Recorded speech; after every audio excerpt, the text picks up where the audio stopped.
Hi, I'm David Marks. Welcome to my school out here in Northern California. We have world famous Stuart Batty, the woodturner, out here teaching a class on woodturning this week. And we're here to talk to you a little bit about wood grain. The most important part about woodturning is understanding a little bit about the grain structure.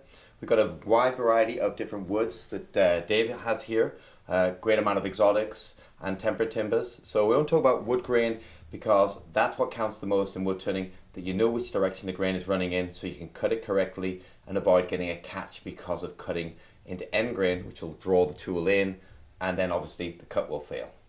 When we're talking about wood grain, a great analogy would be a series of soda straws. So for example, let's say you're thinking about a tree.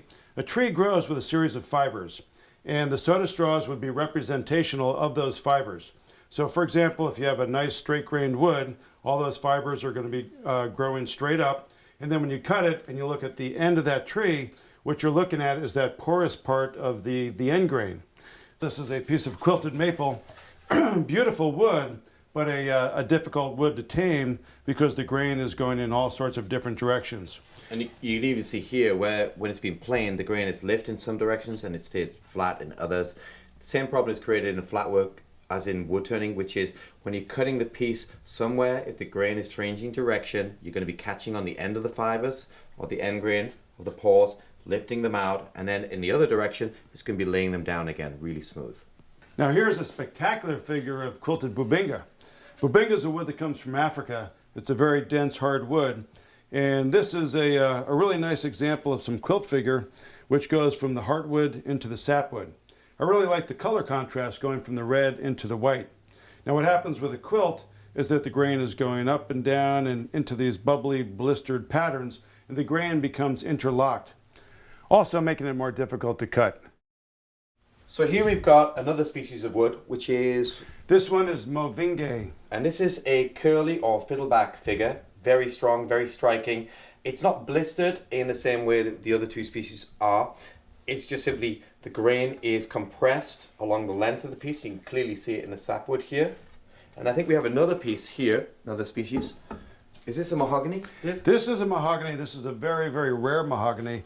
This one came from one tree from the Belize jungles down in Central America. So is this a genuine Swetini mahogany? It is, it is. Okay, fabulous figure in this piece. Again, you can see there'd be problems if you had to plane this with a hand plane or through a surface or joiner. In woodturning, some of the same problems is that when you're cutting this, you're running the gouge or the chisel into some end grain, when normally when it's straight grain, you'd be cutting directly into side grain. Now, one of the really interesting things about wood is that when you look at the outside where the bark is, it's usually indicative of what's on the inside. So for example, you can see all these little knots and pins on the outside.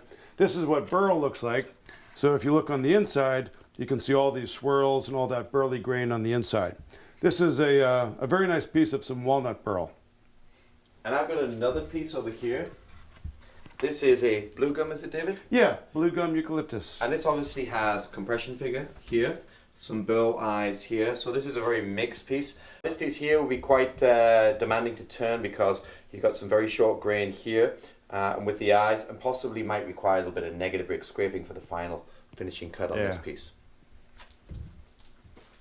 Now earlier, I was using the metaphor of a series of soda straws to describe wood and the long fiber versus the end grain.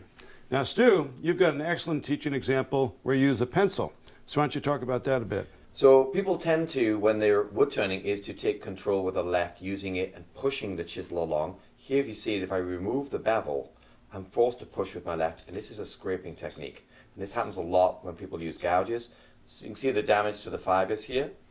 Whereas if we put the bevel in contact and we let it glide, I can actually cut the pencil one-handed. Getting more of a slicing action. Yep, and we're not disturbing the fibers, and therefore reducing the amount of sanding work to be done. And this is something we'll be talking about in some of our woodturning videos, how we're actually doing the presentation of the cut with the right hand controlling the tool, the left hand doesn't do any controlling of the tool, it simply is an assistant to the cut. So we have a great example of some very delicate, fine spindle work here. It's a finial on a ornament. And we just happen to have the person that turned that beautiful spindle work right here, Ashley Harwood from South Carolina. Do you want to talk Thank a little you, bit David. about You're welcome. Thanks, Stu. Yes, this is cherry from my home state. This is a very popular item for me. I've turned close to 1,000 of these by now.